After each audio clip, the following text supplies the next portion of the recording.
उसका शुरू से यही इच्छा था कि हम मुस्लिम वर्ग का जैसे कि सारा कर्तव्य कर रही थी। अजमेर शरीफ, गौस पाक, कलियर शरीफ, कछौटा शरीफ और रोज़ा नमाज सब करती थी।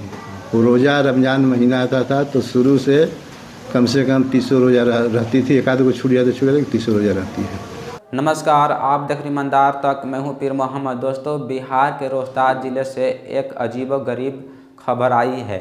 दोस्तों, एक हिंदू परिवार की महिला ने मरने से पहले ये ख्वाहिश की थी कि जब मेरी मौत हो जाएगी तो मुसलमान रीति रिवाज से मेरा क्रियाक्रम किया जाएगा। तो दोस्तों, जब उनकी मौत हुई तो उनके परिवार वालों ने मस्जिद के इमाम से पूछे तो मस्जिद के इमाम बोले कि कोई बात नहीं, उनकी इच्छा यही थी तो इच्छा पूरी कर दी जाए। तो दोस्तों, उनको जनाजा का नमाज़ पढ़ के कब्रिस्तान में दफना दिया गया, जैसे कि मुसलमान लोग करते हैं। तो दोस्तों, आपको बता दें कि संगीता देवी ऐसा क्यों बोली। जी हाँ दोस्तों, उस महिला का नाम संगीता देवी थी। उनके परिजनों ने कहा, उनके परिवार वालों ने कहा कि संगीता देवी की शादी के बाद कोई औलाद नहीं हो रही थी, तो उनको एक मौलवी साहब ने कहा था कि रोज़ा रखो, औलाद हो जाएगा। तो दोस्तों, जब संगीता देवी रोज़ा रखी तो उनकी औलाद हो गई, 3 औलाद हुई। तो दोस्तों, इससे प्रेरित होकर वो इस्लाम धर्म को समझने लगी और धीरे धीरे इस्लाम धर्म में ही ढलने लगी। दोस्तों, उनके परिवार वालों सब हिंदू धर्म के ही पालन करते हैं और पूजा पाठ करते हैं, लेकिन संगीता देवी रोज़ा रखती थी, नमाज पढ़ती थी और दरगाहों पर भी जाती थी। उसका शुरू से यही इच्छा था कि हम मुस्लिम वर्ग का जैसे कि सारा कर्तव्य कर रही थी।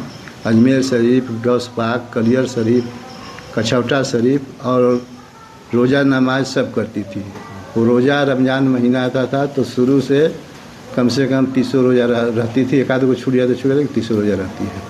जुमा के जुमा नमाज पढ़ती थी और जनता उन लोग को सेवा करना था। सब अगरबत्ती बार कर अपन इंटर सब देती थी और शुरू से बोलती गई। इस मोहल्ला में भी बोली है, मुस्लिम मोहल्ला से कहीं भी, कि हमको मरने के बाद कब्रिस्तान का में हमको जगह दीजिएगा ताकि तभी हमको शांति मिलेगा।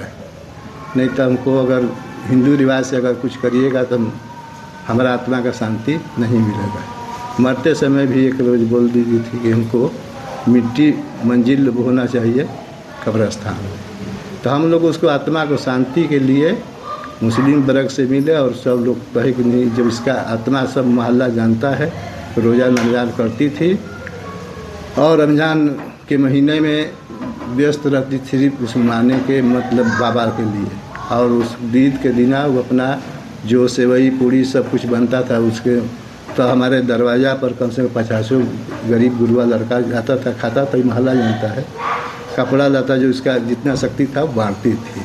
मगर महीना में साल में एक बार अजमेर शरीफ और गौस पाक, कछौटा शरीफ वो जरूर जाती थी और उसके साथ और भी लोग जाते थे साथी में।